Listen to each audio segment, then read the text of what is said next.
এটা সম্পূর্ণরূপে একটা অযৌক্তিক কারণ। আমরা অবশ্যই তার মৃত্যুতে দুঃখ প্রকাশ করি এবং শোক প্রকাশ করি এবং তার মৃত্যু আমাদের জন্য একটা বেদনাদায়ক নিউজ।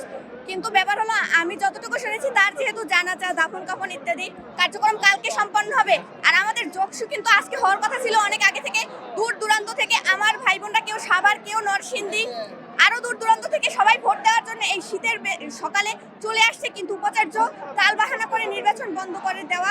এই খালেদা জিয়ার মৃত্যু শুধুমাত্র একটা ইস্যু, এছাড়া আর কোনো কারণ নেই। এর পিছনে উপাচার্যর দুর্বলতা এবং এই উপাচার্য যে কতটা দুর্বল, অথর্ব, মেরুদণ্ডহীন, তিনি আমাদের জগন্নাথের স্বার্থ বাস্তবায়নের জন্য কখনোই কাজ করতে পারেন না। এই মেরুদণ্ডহীন উপাচার্যের জন্য আমার ভাই বোনদের যমুনাতে আন্দোলন করে পুলিশের দ্বারা নির্যাতিত হতে হয়েছে।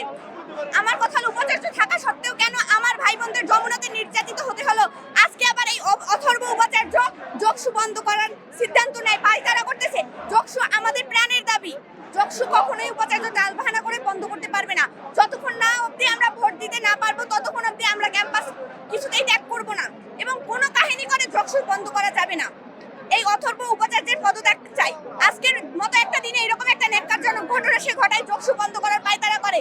এই মেরুদণ্ডহীন উপাচার্যের কোনো দরকার নেই আমাদের জবিয়ানদের। দেখুন, এখানে ছাত্র শিবির, ছাত্রদল তাদের সর্বোচ্চ চেষ্টা করছে। এখন আমার মনে হয়েছে যে অন্য ক্যাম্পাসের থেকে জগন্নাথের যে যোগসুটা, সেটা ইনক্লুসিভ হবে। তো এখানে ছাত্রদল এবং ছাত্র শিবির তারা হলো ভালো একটা জায়গায় আসবে, দুই দল মিলেই একটা সুন্দর একটা ইয়া হবে। কিন্তু এখানে আমি সেইটা মনে করি না। এটা উপাচার্য কি কারণে করতেছে, সেই জবাবটা আমরা চাই। কি একটা জাস্ট ইস্যু দেখিয়ে সে যোগসু বন্ধ করতে চায়। উপাচার্য কেন নির্বাচন চাচ্ছে না, এইটা জানার জন্য আমাদের এখানে আসা। উপাচার্য কি চাচ্ছে বা চাচ্ছে না, সেইটা আমরা মানতে নারাজ। আমরা নির্বাচন চাই, যোগসু আমাদের জবিয়ানদের প্রাণের দাবি, এটাই শেষ কথা। আমরা ভোট না দিয়ে ক্যাম্পাস কিছুতেই